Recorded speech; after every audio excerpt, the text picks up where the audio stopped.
শ্রদ্ধা মুরব্বিয়ানি কেরাম, মুসল্লিয়ানি কেরাম, পরম শ্রদ্ধেয় মা ও বোনেরা, যারা উপস্থিত, যুবক, তরুণ আর কিশোর বন্ধুরা, আল্লাহ সুবহানাহু ওয়া তাআলা লাখ কোটি শুকরিয়া যে রব্বুল আলামিন মুহররম মাসে, তারই মাস, নবীজি সাল্লাল্লাহু আলাইহি ওয়াসাল্লামের ভাষায় শাহরুল্লাহ বা আল্লাহর মাস মুহররমে জুমা একত্রিত হওয়ার তৌফিক দিয়েছেন। বলেন আলহামদুলিল্লাহ। আমরা ভুলে যাব না যে মুহররম মাস, পুরাটা মাসেরই মর্যাদা এত বেশি যে কোরআন আল কারীমে আল্লাহ তাআলা 4টি সম্মানিত মাস ঘোষণা করেছেন। এর একটা হলো মুহররম। এই মাসে নেকির কাজের সওয়াব অনেক বেশি, গুনাহের পাপও অনেক বেশি। তাই আল্লাহ তাআলা আলাদাভাবে বলেছেন, ফালা তাজলিমু ফীহিন্না আনফুসাকুম, এই 4টি সম্মানিত মাসে নিজেদের প্রতি জুলুম করো না। তাই পাপাচার, অন্যায়, অনাচার থেকে, দুরাচারিতা থেকে আমরা আল্লাহর কাছে পানা চাই, শয়তানের ওয়াসওয়াসা মুক্ত থাকতে চাই। বলেন আমিন। আর হ্যাঁ, রাসূলুল্লাহ সাল্লাল্লাহু আলাইহি ওয়াসাল্লাম এই মাসটাতে সারাটা মাস রোজা রাখতে উদ্বুদ্ধ করেছেন। বিশ্বনবী সাল্লাল্লাহু আলাইহি ওয়াসাল্লামের ভাষায় আফদলুস সিয়াম বা'দা সিয়ামে রমাদান, রমজানের ফরজ রোজার পরে আল্লাহর কাছে অতি মর্যাদাময় রোজা হলো এই মুহররম মাসে। তো বাংলাদেশের স্থানীয় চাঁদের হিসেবে আজকে হলো 17ই মুহররম। সবাই বললেন না, 1-2 জনে শুধু। কত মুহররম? এটা অনেকবার বলেছি, আজকেও আবার বিনীতভাবে স্মরণ করিয়ে দিতে চাই। চান্দ্র মাস এবং তারিখ গণনা করা ওয়াজিব। চান্দ্র মাস এবং তারিখ গণনা করা ওয়াজিব। দুর্ভাগ্য, এটা আমাদের সমাজে হারিয়ে যাচ্ছে। অনেক নামাজি, অনেক রোজাদার, অনেক আলেম এই চান্দ্র মাসের 12 মাসের নাম কইতে পারে না। তো এখন সবাইকে জানা উচিত 12টা চান্দ্র মাসের 12টা নাম মুখস্থ জানা, গণনা করা প্রত্যেক ইমানদার মুসলমানের জন্য ওয়াজিব। করবেন ইনশাল্লাহ? করবেন ইনশাল্লাহ? নিজেদের ঘরে ক্যালেন্ডার অবশ্যই আছে। খ্রিস্টীয় সন, এটা কোন মাস কত তারিখ সবাই জানে, ফকফকা। এটা একেবারে পানির মতো ফকফকা নাকি? কোন মাস খ্রিস্টীয় সনের কত বছর কত তারিখ। কিন্তু হ্যাঁ, আমি এটা বদনাম করছি না, কিন্তু ওয়াজিবটা আদায়ের জন্যে বলছি, অবশ্যই আপনাকে জানতে হবে চান্দ্র মাস এবং বছর। কারণ হলো, 1 নাম্বার, আল্লাহ তাআলা চান্দ্র বছরের 4টি মাসকে সম্মানিত বলে ঘোষণা করেছেন। ওই মাসগুলোতে যুদ্ধ, বিগ্রহ, মারামারি করা হারাম, কবিরা গুনাহ। কে বলেছেন? আল্লাহ তাআলা। তাই এই 4টে মাসের মর্যাদা দিতে হবে, জানতে হবে। জিলকদ, জিলহজ, মুহররম এবং রজব কবে আসে, ঠিক আছে? 2 নাম্বার, আল্লাহ তাআলা যাকাত ফরজ করেছেন। যাকাত ফরজ হওয়ার শর্ত চান্দ্র বছরের 12 মাস, চান্দ্র বছরের।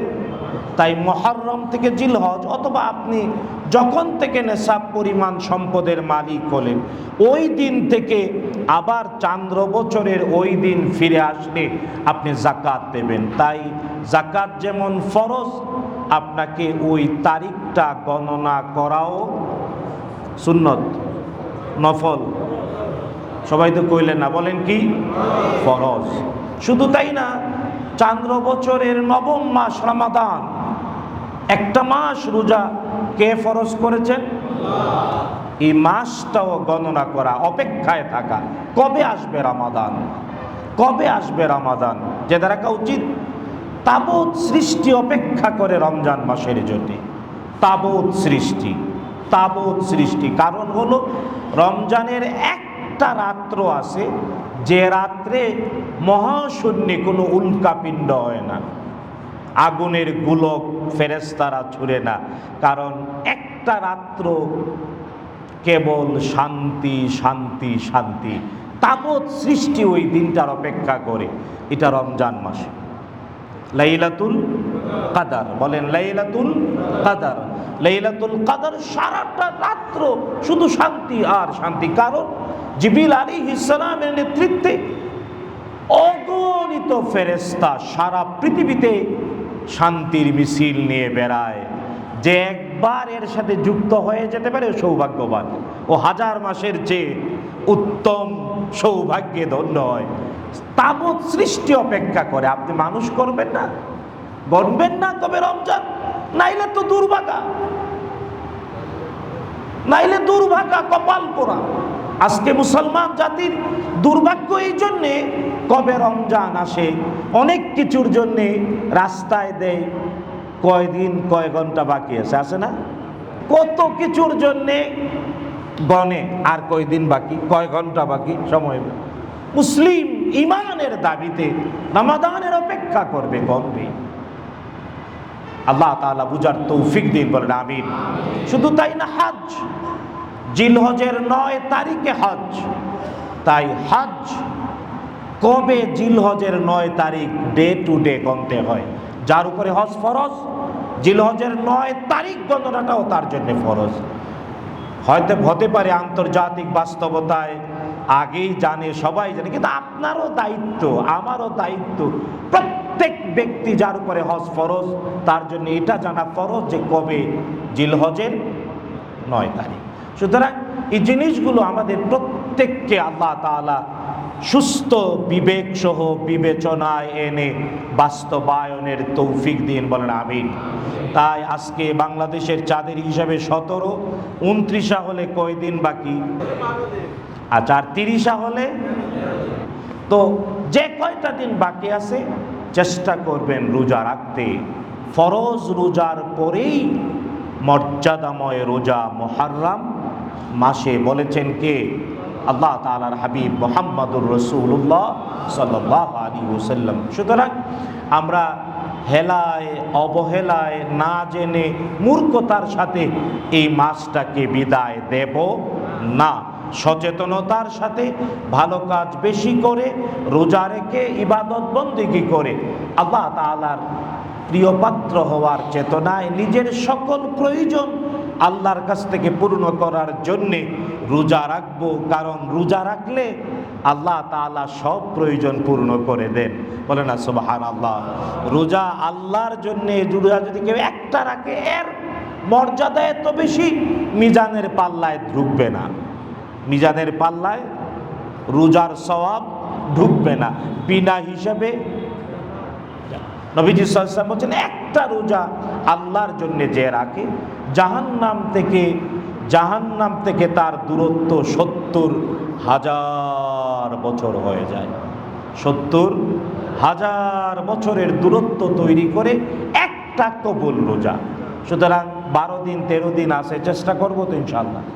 আল্লাহ নিজে বলেছেন, ইস্তাঈনু বিস-সাবরি ওয়াস-সালাহ, আমি আল্লাহর অ্যাবসলিউট সাহায্য চাও সালাত তথা নামাজ, সাওম বা সবর, ধৈর্য বা রোজার মাধ্যমে। তাই রোজা রাখলে আল্লাহর নিরঙ্কুশ সাহায্য পাওয়া যায়। প্রয়োজন আছে না সবার? আল্লাহ তাআলা বুঝার তৌফিক দিন, আমিন। বন্ধুগণ, গত জুমায় বলার কথা ছিল কারবালার ঘটনা, কিন্তু প্রশ্নোত্তর থাকার কারণে, ভেনেজুয়েলার ভূমিকম্পের কারণে, আর আমরাও সচেতন, সতর্ক, সজাগ হতে চাই, যাতে করে ভূমিকম্পের মতো এমন দুর্ঘটনায় আমরা পতিত না হই, বলেন আমিন। জোরে বলুন আল্লাহুম্মা আমিন। কারণ আল্লাহ এই ভূমিকম্প নামক এই বিপদ থেকে রক্ষা করতে পারেন, আর কেউ পারে না। সুতরাং আল্লাহ তাআলার সাহায্য চাওয়া এবং সচেতন হওয়া, অপরাধ ছেড়ে দেওয়া। যে কারণে ভূমিকম্প হয়, অনেক দীর্ঘ কয়েক সপ্তাহ বলেছিলাম কি কি কারণে ভূমিকম্প আসে। কোরআন আল কারীমে আল্লাহ তাআলা ভূমিকম্পের প্রকরণ যেভাবে বলেছেন, সুতরাং আমাদের সতর্ক আর সাবধান হতে হবে। নিজের ছেলে মেয়ে, পরিবার, বংশধর, শুধু একা একা মুসলিম হলে চলবে না, নিজেকে, নিজের পরিবার, ছেলে মেয়ে, সন্তান, বংশধর শুদ্ধ আল্লাহর প্রিয় বান্দা হতে হবে। কারণ জান্নাতে একা একা যাইয়া জান্নাতের সুখ পাইবেন, হ্যাঁ, বিশাল জান্নাত, 20টা পৃথিবীর সমান একজন জান্নাতীর জান্নাত, পরিবার পরিজন শুদ্ধ। আর যে তার পরিবার পরিজনকে নিজে একই সাথে জান্নাতের অধিকারী বানানোর চেষ্টা করে না, অধিকাংশ ক্ষেত্রে সেও জান্নাতে ভয়ানক। আল্লাহ তাআলা সন্তানের ব্যাপারে যদি তা অগ্রিম বলে দিয়ে থাকেন, যে বাচ্চা কষ্ট করে জন্মের পরে লালন পালন, খরচ, শিক্ষা দীক্ষা, কত কিছু, ওই বাচ্চা যদি কিয়ামতের দিন বলে রব্বানা আরিনাল্লাযীনা আযাল্লানা মিনাল জিন্নি ওয়াল ইনস, আল্লাহ মানুষ আর জিন যারা আমাদের বিভ্রান্ত করেছে, যাদের দায়িত্ব ছিল শিখানোর, শিখায় নাই, এদেরকে আজ আমাদের সামনে দাও, না জাআলহুমা তাহতা আকদামিনা, আমাদের পায়ের নিচে তাদেরকে রাখবো, লিয়াকুনা মিনাল আসফালিন, যাতে করে ওরা আমাদের চেয়ে বেশি শাস্তি ভোগ করতে পারে। সুতরাং যে বাবা মা বাচ্চা জন্ম দিল, কোরআন শিখালো না, হাদিস শিখালো না, নামাজ শিখালো না, সত্যবাদিতা শিখালো না, সুদ ঘুষ এর থেকে দূরে থাকা শিখালো না, ওই মা বাপরে ওর পায়ের তলে রাখবে। কে বলেছেন? আঙ্গুল দিয়ে দেখান, কে বলেছেন? বিশ্বাস হয়? সুতরাং সাবধান, সাবধান। আল্লাহ তাআলা আমাদের সবাইকে নিজের পরিবার বংশধর শুদ্ধ আল্লাহর জান্নাতের মেহমান বলে কবুল করুন, বলেন আমিন। তবে এক্ষেত্রে অবশ্যই দায়িত্ব যথাযথ যাতে পালন করতে পারি, এই তৌফিক আল্লাহ দান করুন। বন্ধুগণ, আমরা কারবালার ঘটনা বলছিলাম। দেখুন, কারবালা 61 হিজরিতে কারবালার প্রান্তরে হুসাইন বিন আলী রাদিয়াল্লাহু তাআলা আনহুর করুণ শাহাদতের ঘটনা। হ্যাঁ, এটা 61 হিজরির মুহররম মাসের 10 তারিখে ঘটেছিল। মুসলিম বিশ্ব তথা প্রত্যেকটা মুসলমান এই ঘটনার জন্য ব্যথিত, এবং যারাই এই ঘটনার সাথে জড়িত তাদের উপরে আল্লাহ রসুল, ফেরেশতা এবং ঈমানদারদের লানত। স্মরণ থাকবে, কারবালার হৃদয় বিদারক ঘটনার সাথে যারাই জড়িত তাদের সবার প্রতি আল্লাহ তাআলা, তার ফেরেশতা, কিয়ামত পর্যন্ত তামাম ঈমানদারদের অভিশাপ। কারণ হলো মাসটা ছিল মুহররম। মাসটা কি ছিল? মাসে যুদ্ধ বিগ্রহ হারাম। সূরাতুল বাকারাতে আল্লাহ বলছেন, ওয়ায়াসআলুনাকা আনিশ শাহরিল হারাম কিতালিন ফি, নবী মানুষ আপনাকে প্রশ্ন করে পবিত্র মাসগুলো, সম্মানিত মাসগুলোতে যুদ্ধ বিগ্রহের ব্যাপারে, কুল কিতালুন ফিহি কাবীর, বলে দিন এই মাসগুলোতে যুদ্ধ করা কবিরা গুনাহ। কে বলেছেন? সুতরাং এই মুহররম মাসে কারবালার যুদ্ধ যারা ঘটিয়েছে তারা হারাম কাজ করেছে, কবিরা গুনাহ করেছে, ডাইরেক্ট কোরআন ঘোষণা দিয়েছে। সুতরাং যারা প্রকাশ্যে ঘোষণা দিয়ে কবিরা গুনাহ করে তওবা নসিব হয় না, এদের উপরে আল্লাহ লানত, ফেরেশতাদের লানত, তাবত ঈমানদারদের অভিসম্পাত। 2 নাম্বার, কারবালার ঘটনায় হুসাইন বিন আলী রাদিয়াল্লাহু তাআলা আনহু, তিনি মুহাম্মাদুর রাসূলুল্লাহ সাল্লাল্লাহু তাআলা আলাইহি ওয়াসাল্লামের কলিজার টুকরো নাতি ফাতেমাতুজ জাহরা রাদিয়াল্লাহু তাআলা আনহার সন্তান, নবীজি সাল্লাল্লাহু আলাইহি ওয়াসাল্লামের পরিবার, আহলুল বাইতের অংশ। তাদেরকে সম্মান করা ঈমান। আহলুল বাইতকে সম্মান করা, বলেন কি? ঈমান। সুতরাং ঈমানের প্রাসাদে যে আঘাত করেছে, ওর আর ঈমান থাকতে পারে না। এটা হলো দ্বিতীয় কারণ। 3 নাম্বার কারণ হলো মুহাম্মাদুর রাসূলুল্লাহ, জুড়ে বলেন সাল্লাল্লাহু আলাইহি ওয়াসাল্লাম, তিনি এই পৃথিবীতে আল্লাহর প্রেরিত নবী এবং রাসূল হয়ে তিনি পৃথিবীতে আল্লাহর বিধান দ্বারা শাসন প্রতিষ্ঠা করেছিলেন। মুহাম্মাদুর রাসূলুল্লাহ সাল্লাল্লাহু আলাইহি ওয়াসাল্লাম মদিনায় একটা কল্যাণ রাষ্ট্র প্রতিষ্ঠা করেছিলেন। বিশ্বাস হয় না? হয় না? বিশ্বাস হয় না? হয় না? সবার হয়তো। আল্লাহ রসুল সাল্লাল্লাহু আলাইহি ওয়াসাল্লাম মদিনায় একটা আদর্শ রাষ্ট্র প্রতিষ্ঠা করেছিলেন, একটা আদর্শ রাষ্ট্র। রাসূলুল্লাহ সাল্লাল্লাহু আলাইহি ওয়াসাল্লাম এই পৃথিবী থেকে বিদায় নেয়ার পরে নবীজি তার উত্তরাধিকারী কাউকে বলে যান নাই। রাসূলুল্লাহ সাল্লাল্লাহু আলাইহি ওয়াসাল্লাম বিদায় নিলেন, 2.5 দিন লাগলো। কয়দিন? 2.5 দিন লাগলো মুসলিমরা ঐক্যমত হতে। সাকিফায়ে বনি সাআদা, মসজিদে নববী মদিনায় গেলে এখনো ওই জায়গাটা আছে মসজিদে নববীতে। সাকিফায়ে বনি সাআদা, ওখানে আবু বকর সিদ্দিক রাদিয়াল্লাহু তাআলা আনহুর হাতে হাত রেখে ওমর ইবনুল খাত্তাব রাদিয়াল্লাহু তাআলা সহ মুহাজির আনসাররা শপথ নিলেন, খলিফাতুল মুসলিমিন হলেন আবু বকর সিদ্দিক রাদিয়াল্লাহু তাআলা। আবু বকর সিদ্দিক রাদিয়াল্লাহু তাআলার পরে মুসলিমরা ওমর ইবনুল খাত্তাব রাদিয়াল্লাহু তাআলাকে মুসলিম জাহানের খলিফা নির্বাচিত করলেন। আবু বকরের আত্মীয় না ওমর রাদিয়াল্লাহু, ডাইরেক্ট রক্তের সম্পর্কীয় আত্মীয় নন। হ্যাঁ, ওমর ইবনুল খাত্তাব রাদিয়াল্লাহু শহীদ হলেন। তারপরে ওমর রাদিয়াল্লাহু তাআলা একটা প্যানেল ঘোষণা করে গেলেন, প্যানেল 6 জনের।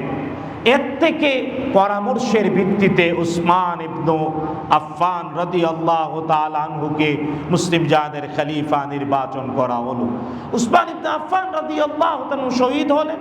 তারপরে মুসলিম পার্লামেন্ট, মুসলিম ওই সময়ে যারা মুসলিম মজলিসে শুরা ছিলেন, পরামর্শ সভার সদস্য ছিলেন, তারা পরামর্শ করে আলী ইবনে আবি তালিব রাদিয়াল্লাহু তাআলা আনহুকে মুসলিম জাহানের খলিফা আমিরুল মুমিনিন নির্বাচন করলেন। কারণ উমর রাদিয়াল্লাহু তাআলা সময়ে প্রায় অর্ধেকটা পৃথিবী ইসলামের পতাকা তলে আসে, বুঝতে পেরেছেন? তাই টোটাল এই মুসলিম সাম্রাজ্য চতুর্থ খলিফা আলী ইবনে আবি তালিব রাদিয়াল্লাহু তাআলা আনহু তিনি শাসন করলেন। হ্যাঁ, তিনিও কুফায় শহীদ হলেন। তিনি মুসলিম রাজধানী মদিনা থেকে শাসন কার্য পরিচালনার সুবিধায় ইরাকের কুফায় স্থানান্তর করলেন। ইরাকের কুফায় স্থানান্তর করলেন আলী রাদিয়াল্লাহু তাআলা। কিন্তু আলী ইবনে আবি তালিব রাদিয়াল্লাহু তাআলা আনহু তার সময়ে খারেজি অর্থাৎ একদল খলিফার আনুগত্য থেকে বেরিয়ে গিয়ে বিদ্রোহ ঘোষণা করল। আলী ইবনে আবি তালিব রাদিয়াল্লাহু তাআলা শহীদ হলেন। তারপরে 6 মাস মুসলিম জাহানের খলিফা, কারণ ওই রাজধানীতে থাকা শুরার সকল সদস্যরা পরামর্শ করে খলিফা আমিরুল মুমিনিন নিয়োজিত করলেন হাসান বিন আলী রাদিয়াল্লাহু তাআলা আনহুকে, অর্থাৎ ইসলামের পঞ্চম খলিফার নাম হাসান বিন আলী। বলেন হাসান বিন আলী রাদিয়াল্লাহু তাআলা। তিনি বাবার সন্তান হিসেবে বাবা মরে যাওয়ার আগে উত্তরাধিকারী নির্বাচিত হয়ে পরবর্তীতে ক্ষমতায় না। আলী ইবনে আবি তালিব শহীদ হলেন। সবাই মিলে পরামর্শ করলো। হাসান বিন আলী নিজেকে খলিফা দাবি করলেন না, সবাই তার উপরে চাপিয়ে দিল যে আপনাকেই খেলাফতের দায়িত্ব পালন করতে হবে। হাসান বিন আলী রাদিয়াল্লাহু আনহু 6 মাস মুসলিম জাহানের খলিফা হিসেবে দায়িত্ব পালন করলেন। আমাদের সমাজে অনেকে হাসান বিন আলী রাদিয়াল্লাহু তাআলাকে না বলে পঞ্চম খলিফা বলে ফেলে উমর ইবনে আব্দুল আজিজকে। এটা একটা ভুল তথ্য। উমর ইবনে আব্দুল আজিজ তিনি উমাইয়া পরিবারের, উমাইয়াদের একজন খলিফা ছিলেন, কিন্তু তিনি 91 হিজরিতে ক্ষমতায় আসেন। হ্যাঁ, তিনি ন্যায় বিচারে পৃথিবীটা ভরপুর করে দেন, কিন্তু তিনি খলিফাতুল মুসলিমিন হিসেবে পঞ্চম খলিফা নন। 5 নম্বর খলিফা হলেন হাসান বিন বলেন ইসলামের পঞ্চম খলিফার নাম কি? হাসান বিন আলী রাদিয়াল্লাহু তাআলা আনহু। হাসান বিন আলী রাদিয়াল্লাহু তাআলা তিনি কুফা থেকে মুসলিম সাম্রাজ্য পরিচালনা করছেন, কিন্তু কয়েক মাস যাওয়ার পরে বিদ্রোহ করলেন সিরিয়ার গভর্নর মুআবিয়া ইবনে আবি সুফিয়ান। মুআবিয়া ইবনে আবি সুফিয়ান সিরিয়ার গভর্নর, তিনি বিদ্রোহ করলেন, বলেন না আমি হাসান বিন আলী রাদিয়াল্লাহু তাআলার খেলাফত মানি না। একটা সমস্যা তৈরি হলো, যুদ্ধের ভাব তৈরি হলো। তখন হাসান বিন আলী রাদিয়াল্লাহু তাআলা পরামর্শ করলেন, করে বললেন এর আগে মুসলমান নিজেরা কয়েকটা যুদ্ধ করেছে ইসলামের ইতিহাসে, আপনারা জানেন উষ্টের যুদ্ধ, সিফফিনের যুদ্ধ, বেশ কয়েকটা যুদ্ধ মুসলমান হয়েছে। তিনি বললেন আমি চাই না ক্ষমতা, শুধুমাত্র ক্ষমতার জন্যে মুসলমান পরস্পর রক্তারক্তি করুক, বরং আল্লাহর রসুল যেভাবে রাষ্ট্র ব্যবস্থা নবুয়তের আদর্শের উপরে প্রতিষ্ঠিত করেছেন এভাবেই চলুক। সুতরাং যে কেউ হতে পারে, আমি সমস্যা নাই। তিনি পরামর্শ করে তখন বললেন যে মুআবিয়া আমার আত্মীয়, মুআবিয়া আমার নানা, কারণ রাসূলুল্লাহ সাল্লাল্লাহু আলাইহি ওয়াসাল্লামের শালা, উম্মতের মামা উম্মে হাবিবা রাদিয়াল্লাহু তাআলা আনহার ছোট ভাই। তিনি বললেন মুআবিয়া আমার আত্মীয়, আমরা একই বংশীয় বটে বৃহত্তর বাস্তবতায় কুরাইশ, আর তিনি অভিজ্ঞ, তিনি 20 বছর টানা সিরিয়ার বিশাল এরিয়ায় রাষ্ট্র পরিচালনা করেছেন। মুসলমানদের অনেকগুলো এরিয়া তিনি স্বাধীন করেছেন, ইসলামের আদর্শ ছড়িয়ে দিয়েছেন। তার অভিজ্ঞতা, তার বয়স, এবং তিনি ওহী লেখক সাহাবী। আমি হাসান রাদিয়াল্লাহু আনহু বলেন আমি আমার এই দায়িত্বটা তাকেই অর্পণ করে দিতে চাই। যখন মুসলিম পার্লামেন্ট এটা অনুমোদন করলো, হাসান বিন আলী রাদিয়াল্লাহু তাআলা আনহু মুআবিয়া ইবনে আবি সুফিয়ানকে দায়িত্ব দিয়ে দিলেন। কি দিয়ে দিলেন? দায়িত্ব 40 হিজরিতে দায়িত্ব দিয়ে দিলেন। আগে 20 বছর, অর্থাৎ হিজরি 20 থেকে হিজরি 40 সন পর্যন্ত টানা 20 বছর সিরিয়ার গভর্নর মুআবিয়া ইবনে আবি সুফিয়ান। কারণ উমর ইবনুল খাত্তাব রাদিয়াল্লাহু তাআলা সময়ে তাকে সিরিয়ার গভর্নর নিয়োজিত করেন উমর রাদিয়াল্লাহু তাআলা আনহু। যদিও প্রথম সিরিয়ার গভর্নর ছিলেন মুআবিয়া রাদিয়াল্লাহু তাআলা আপন বড় ভাই। মুআবিয়া রাদিয়াল্লাহু তাআলা আপন বড় ভাই, তার নাম ছিল ইয়াজিদ বিন আবি সুফিয়ান। তিনি ছিলেন প্রথম গভর্নর। তিনি মারা যান, তারপরে তার ছোট ভাই মুআবিয়া ইবনে আবি সুফিয়ানকে উমর ইবনুল খাত্তাব রাদিয়াল্লাহু তাআলা আনহু সিরিয়ার গভর্নর নিযুক্ত করেন। টানা 20 বছর সিরিয়ার গভর্নর থাকেন তিনি। আর 41 হিজরিতে, 40 হিজরি শেষ, 41 হিজরিতে হাসান রাদিয়াল্লাহু তাআলা আনহু মুসলিম পার্লামেন্টের পরামর্শে নিজের খেলাফতের দায়িত্ব 6 মাস পালন করে দিয়ে দেন মুআবিয়া ইবনু আবি সুফিয়ানকে। শর্ত ছিল মুআবিয়া ইবনে আবি সুফিয়ান তিনি ইসলামী সাম্রাজ্য আমিরুল মুমিনিন হিসেবে পরিচালনা করবেন। তারপরে ইসলামী সাম্রাজ্যে প্রধান কে হবে? আগের আদর্শের ভিত্তিতে, আগের নবুয়তের আদর্শের ভিত্তিতে মানুষজন পার্লামেন্ট পরামর্শ করে উপযুক্ত, অভিজ্ঞ, ক্ষুধাবিরু শ্রেষ্ঠ মানুষকে করবে। মুআবিয়া ইবনে আবি সুফিয়ান তিনি টানা 10 বছর 50 হিজরি পর্যন্ত খুব ভালোভাবে ইসলামী সাম্রাজ্য পরিচালনা করলেন। 50 হিজরিতে হাসান রাদিয়াল্লাহু মারা গেলেন। হাসান বিন আলী রাদিয়াল্লাহু 50 হিজরিতে তিনি মারা গেলেন, শহীদ হলেন। তাকেও 20 পানে, একটা ইহুদিদের প্রক্রিয়ায় 20 পানে তাকে শহীদ করা হয়। তিনি যতদিন হাসান রাদিয়াল্লাহু বেঁচে ছিলেন, বেশ কয়েকবার মুআবিয়া রাদিয়াল্লাহু তাআলা আনহু মক্কায়, মদিনায়, সিরিয়ায় বলেছেন আমি খেলাফতের দায়িত্ব পালনে সবচেয়ে উপযুক্ত নই, আমার চেয়েও তাকওয়ায়, যোগ্যতায়, অভিজ্ঞতায় পারদর্শী অনেক আছেন, পরামর্শ করে আমাকে দেয়া হয়েছে, তাই সবাইকে নিয়ে আমি দায়িত্ব পালন করেছি। 50 হিজরি পর্যন্ত বারবারই কথা বলেছেন। কিন্তু যখন হাসান রাদিয়াল্লাহু আনহু এই পৃথিবী থেকে বিদায় নিলেন, ইবনে কাসির লিখেছেন যে 51 হিজরি থেকে মুআবিয়া ইবনে আবি সুফিয়ানের ফিলসফি একটু পরিবর্তন হতে লাগলো। তারপরে কে মুসলিম সাম্রাজ্যের খলিফা হবে, কারণ এরই মধ্যে তার বয়স 70 হয়ে গিয়েছে। 70 বছর বয়স, তিনি প্রায় 80 বছর বেঁচে ছিলেন। 80 বছরে তিনি ইন্তেকাল করেন 60 হিজরিতে। তো তখন মুআবিয়া ইবনে আবি সুফিয়ান রাদিয়াল্লাহু আনহুকেও ওই ব্যুরোক্রেসির লোকজন বলল, আপনি বেঁচে থাকতে উত্তরাধিকারী ঘোষণা করেন। যদিও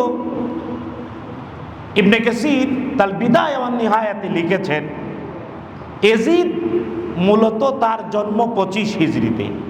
কত হিজরিতে? রাসূলুল্লাহ সাল্লাল্লাহু আলাইহি ওয়াসাল্লাম এই পৃথিবী থেকে বিদায় নেয়ার 15 বছর, বিশ্বনবী সাল্লাল্লাহু আলাইহি ওয়াসাল্লাম এই পৃথিবী থেকে বিদায় নেয়ার কত বছর পরে? 15 বছর পরে। এজিদ সাহাবী না, এজিদ কি? তাবী।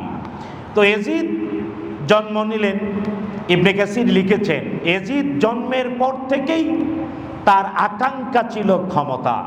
এমনকি একটা গল্পের মতো সত্য কথা ইবনে কাসির লিখেছেন, মুআবিয়া রাদিয়াল্লাহু আনহু 2 স্ত্রী ছিলেন। তো একজনের নাম ফাতেমা, তার এক পুত্র নাম ছিল আব্দুল্লাহ, সে ছিল বড়, কিন্তু সে ছিল একটু হাবাগুবা টাইপের। কিন্তু মা চাইতেন ছেলে তাকে খলিফা সামনের দিকে আগায় দেন, কিন্তু ব্যক্তিগত যোগ্যতার অভাব ছিল। কিন্তু মুআবিয়া রাদিয়াল্লাহু আনহুর পুত্র ইয়াজিদ, সে ছিল কি? চালাক। কারণ তার মা, তার নানা ছিলেন, ইয়াজিদের নানা ছিলেন খ্রিস্টান, সিরিয়ার একটা গির্জার পাদ্রী, ওর নাম ছিল বাহদান। বাহদানের নাতি ছিলেন ইয়াজিদ, বাহদানের নাতি। সিরিয়ার একটা গির্জার পাদ্রী ছিলেন ইয়াজিদের নানা, তার মানে ইয়াজিদের মায়ের বাপ, বুঝছেন তো? তো সে ছোটকাল থেকেই চালাক ছিল। তো একদিন মুআবিয়া রাদিয়াল্লাহু তাআলা আনহুকে তার ওই স্ত্রী বলছেন, তুমি খালি ওই ইয়াজিদরে এত আদর করো। পিছনে আরেকটা কারণ, যে ওই ইয়াজিদের দ্বিতীয় মায়ের সামনে মুআবিয়া ইয়াজিদের কপালে চুমু খেলেন, কিন্তু ওই পুত্রের কপালে চুমু খেলেন না, বুঝছেন তো? তো ওই নারী বললেন, মুআবিয়ার ওই স্ত্রী বললেন, তুমি খালি ওই ছেলেটাকে চুমু খাও, আদর করো, আমার ছেলেরে করো না। তো ইবনে কাসির লিখেছেন, মুআবিয়া রাদিয়াল্লাহু আনহু বললেন, কেন এই ছেলের কপালে চুমু খাই তোমারে এখনই দেখাই, যখন সে ছোট। তো মুআবিয়া রাদিয়াল্লাহু আনহু 2 পুত্রকে ডাকলেন, ডেকে বললেন, তোমরা আমার কাছে এখন যা চাইবে তাই দেব, চাও। হে আমার কলিজার টুকরো পুত্র, আমার কাছে চাও, তুমি যা চাইবে তাই দেব। তো ওই পুত্র চাইল, আমার একটা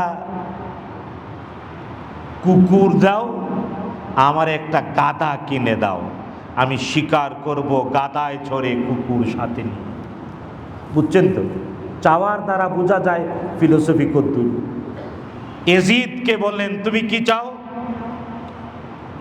ইয়াজিদ বলল, খলিফাতুল মুসলিমিন, আমিরুল মুমিনিন, আমি চাই আপনি আমাকে আপনার পরে খেলাফতের উত্তরাধিকারী ঘোষণা করবেন, এবং আমি আপনার ঐতিহ্য রক্ষা করে মুসলিম সাম্রাজ্য শাসন করব।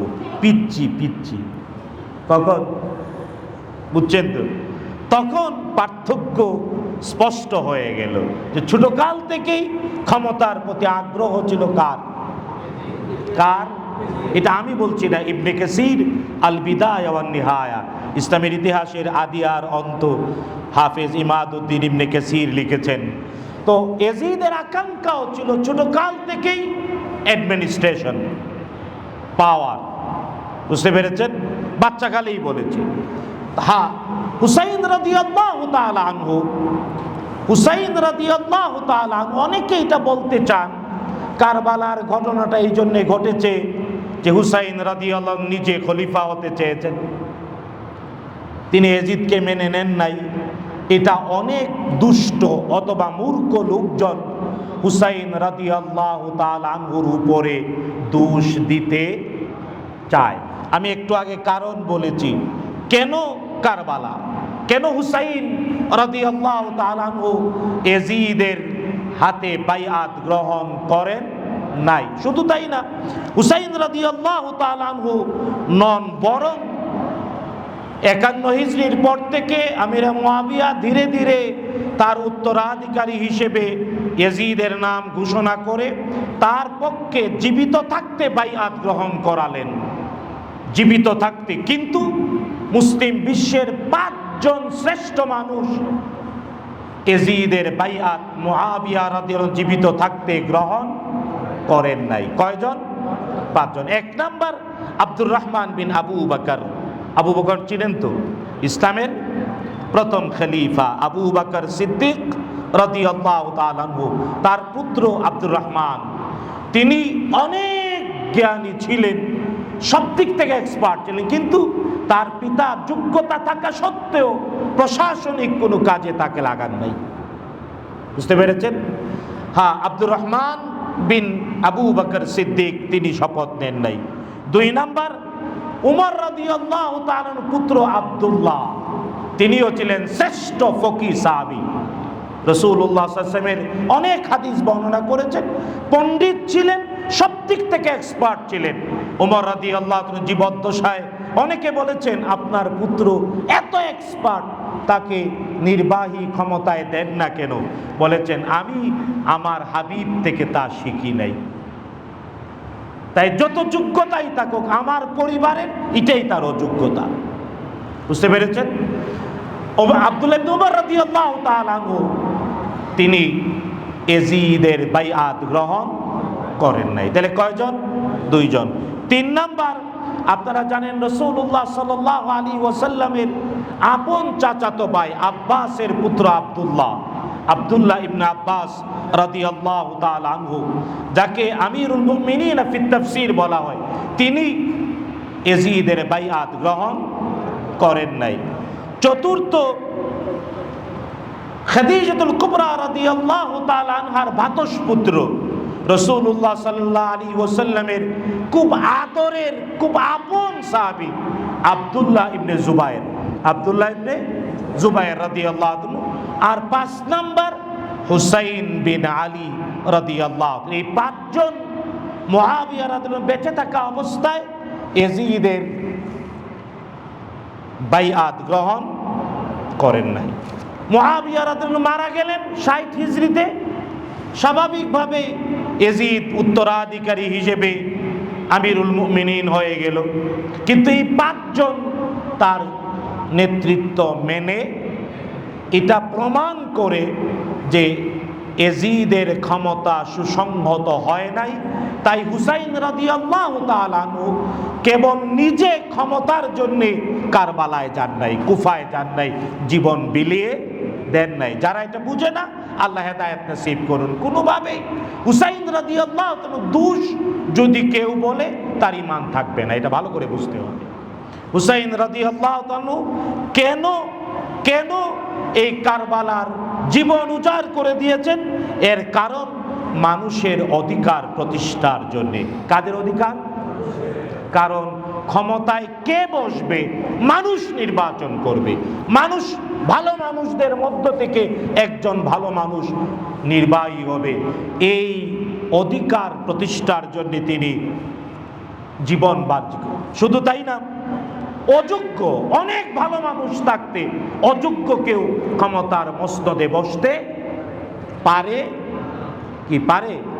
তাহলে কিয়ামত হয়ে যাবে। কিয়ামত অযোগ্য যখন ক্ষমতায় বসবে মহাধ্বংস শুরু হবে। শুধু তাই না, হুসাইন বিন আলী রাদিয়াল্লাহু তাআলা আনহু ইয়াজিদের বিরুদ্ধে কেন বাইআত গ্রহণ না করে কুফার মানুষদের আহ্বানে গেলেন? যাতে করে রাজবংশের সূচনা না হয়।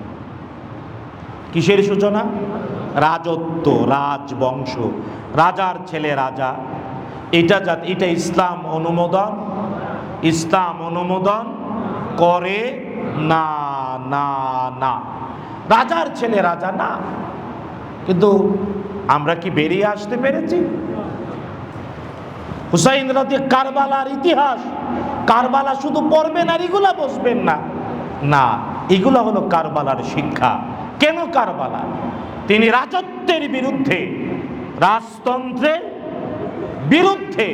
শুধু তাই না, হাসান রাদিয়াল্লাহু তাআলা আনহু তিনি খেলাফতের দায়িত্ব পরামর্শের ভিত্তিতে অর্পণ করেছিলেন মুআবিয়া রাদিয়াল্লাহু তাআলা আনহুর কাছে। চুক্তি ছিল মুআবিয়ার পরে আবার মুসলিম পার্লামেন্ট মজলিসে শুরা নির্বাচন করবে একজন খলিফা। ওই চুক্তি বাস্তবায়নের জন্য হুসাইন বিন আলী রাদিয়াল্লাহু তাআলা আনহু নিজের জীবনটা, এই জন্যে কারবালায় হৃদয় বিদারক করুণ শাহাদাত হুসাইন রাদিয়াল্লাহু তাআলা বটে, কিন্তু এর দ্বারা সত্যেরই জয় হয়েছে, মিথ্যা বলেন না, সত্যের আর মিথ্যার। দেখুন আরেকটা উদাহরণ দেই, কেন হুসাইন রাদিয়াল্লাহু তাআলা আনহুকে এই অপবাদ দেয়া যাবে না যে তিনি রাষ্ট্র ক্ষমতার বিরুদ্ধে গিয়েছেন। এর আরেকটা দলিল নেন। হুসাইন বিন আলী রাদিয়াল্লাহু তাআলা আনহু মদিনায় ছিলেন প্রথম, তারপরে যান মক্কায়। মক্কায় তখন আব্দুল্লাহ ইবনে জুবায়ের রাদিয়াল্লাহু তাআলা শাসন ক্ষমতা ছিল। কার ক্ষমতা ছিল? আব্দুল্লাহ ইবনে জুবায়ের রাদিয়াল্লাহু তাআলা আনহু। হ্যাঁ, আব্দুল্লাহ ইবনে জুবায়ের রাদিয়াল্লাহু তাআলা আনহুর শাসনাধীন স্থান থেকে কুফার মানুষের চিঠি আর আগ্রহের কারণে তিনি কুফায় যান বটে, তবে কুফায় তখন গভর্নর ছিলেন নু'মান বিন বশির রাদিয়াল্লাহু তাআলা। তিনি খুব নরম বিখ্যাত সাহাবী ছিলেন। দ্বিতীয় হিজরিতে তার জন্ম, নু'মান বিন বশির রাদিয়াল্লাহু তাআলা। কুফার মানুষজন চিঠি দিল, হুসাইন রাদিয়াল্লাহু তাআলা কুফায় গেলেন। নু'মান বিন বশির তিনি তখন ইয়াজিদ সিরিয়ায় মুসলিম রাষ্ট্রের সরকার প্রধান, উত্তরাধিকারী হিসেবে নিজেকে ওয়ালিউল আহদ, ক্রাউন প্রিন্স হিসেবে, রাষ্ট্র ক্ষমতায় প্রধান হিসেবে ঘোষণা করেছে। তার অধীনে গভর্নর নু'মান বিন বশির। তাকে অনেকে বলল, হুসাইন রাদিয়াল্লাহু তাআলা আগমনের আগে মুসলিম বিন আকিল এসেছেন, তার হাতে লোকজন বাইআত গ্রহণ করেছে, আপনি কেন তাকে অ্যারেস্ট করেন না? ইতিহাস পড়ে দেখেন, মুসলিম বিন আকিল রাদিয়াল্লাহু তাআলাকে নু'মান বিন বশির অ্যারেস্ট করেন, গ্রেফতার করেন নাই। এমনকি যে 12,000 বা 40,000 মানুষ প্রত্যক্ষভাবে বাইআত নিয়েছিল মুসলিম বিন আকিল রাদিয়াল্লাহু তাআলা আনহুর হাতে হুসাইন রাদিয়াল্লাহু তাআলার পক্ষে, তাদের কাউকেও নু'মান বিন বশির গ্রেফতারের নির্দেশ দেন নাই। কারণ তার একটা ঐতিহাসিক উক্তি আছে।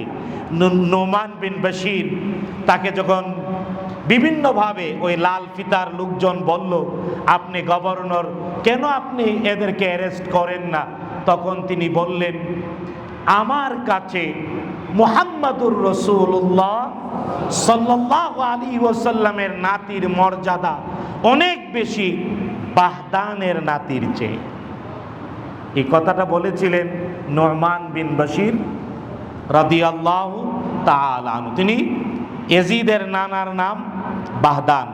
তিনি বলেন, বাহদানের নাতির চেয়ে মুহাম্মাদুর রাসূলুল্লাহ সাল্লাল্লাহু আলাইহি ওয়াসাল্লামের নাতির মর্যাদা আমার কাছে। একজন গভর্নর যে এই কাজ করলেন, এতে কি প্রমাণ হয়? যে হুসাইন রাদিয়াল্লাহু তাআলা আনহুকে তিনি বিদ্রোহী হিসেবে, ক্ষমতার বিরুদ্ধে বিদ্রোহী হিসেবে নুমান বিন বশির গ্রহণ করেন। সুতরাং আপনি আমি না জেনে না বুঝে যদি কেউ বলে হুসাইন রাদিয়াল্লাহু আনহু ক্ষমতা লিপ্সু, তিনি গেছেন কেন সমযুদ্ধে, আর তিনি তো যুদ্ধ করতে যান নাই। যুদ্ধ করতে গেলে স্ত্রী, সন্তান, নাতিপতি, পুত্র সব লইয়া যায়, আর শুধু একটা তরবারি ছাড়া কিছুই নাই। সুতরাং আমাদেরকে কারবালার ইতিহাসের ব্যাপারে সচেতন আর সাবধান থাকতে হবে। তবে হ্যাঁ, এজিদ কারবালার এই ঘটনার দায় কোনোভাবেই এড়াতে পারে না না না। কারণ এজিদের 3.5 বছরের শাসন আমলে 3টি দুর্ভাগ্যজনক ঘটনা। প্রথম হলো কারবালার ঘটনা 61 হিজরি। 2 নাম্বার, কারবালার ঘটনার পরপরই মক্কায় আব্দুল্লাহ ইবনে জুবাইর রাদিয়াল্লাহু তাআলাকে প্রতিহত করার জন্য হারামে আক্রমণ করে এজিদের বাহিনী, যদিও পরাজিত হয়, কিন্তু মক্কার হারামের সীমানায় যুদ্ধ করা হারাম, এই হারামকে ওরা অপবিত্র করেছে এজিদের বাহিনী। এই দায় এজিদ এড়াতে 3 নাম্বার, হাররার যুদ্ধ, অর্থাৎ কারবালার ঘটনার বাই প্রোডাক্ট 3 নাম্বার ঘটনা।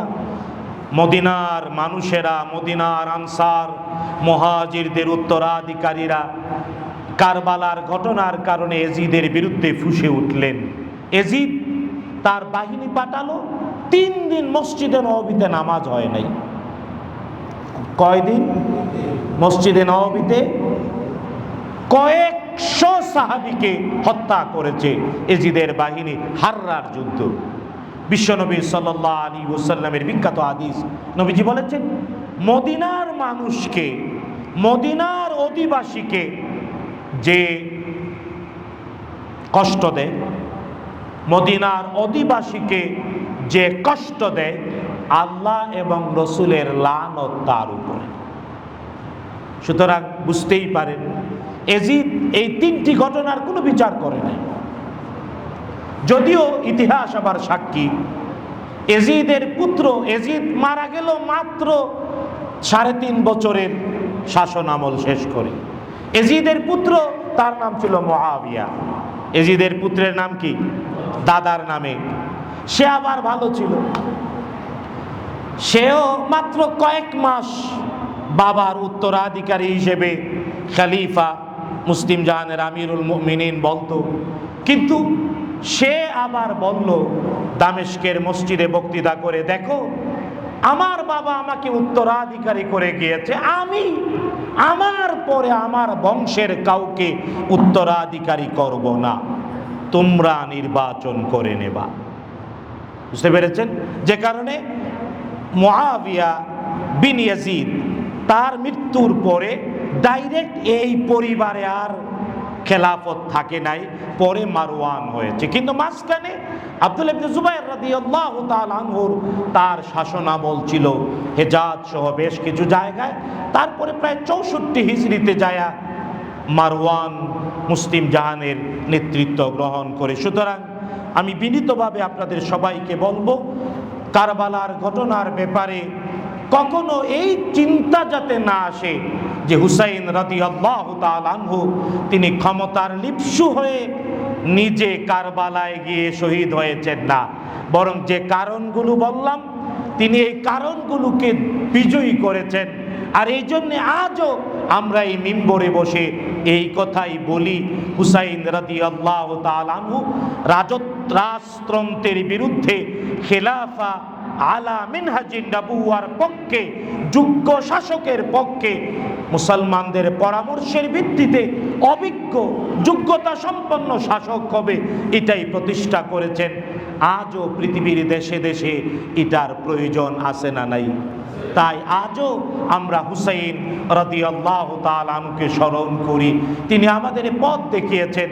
আর হ্যাঁ, যারা ক্ষমতার লিপ্সু হয়ে অযোগ্যতা নিয়ে ক্ষমতা আঁকড়ে ধরে, তারা নজরুলের কবিতার ভাষায় পুণ্য তখ্তে বসিয়া যে করে তখ্তের অপমান, রাজার রাজা যে তার হুকুমেই যায় তার গর্দান, বিস্তিওয়ালার রাজত্ববাহী হয়ে এলো ওই শেষ। বিশ্বের যিনি সম্রাট তারই হইবে সর্বদেশ। আজকে এই পর্যন্ত। হাদা মা ইনদি ওয়াল ইলমু ইনদাল্লাহ আলাইহি তাওয়াক্কালতু ওয়া ইলাইহি উনীব।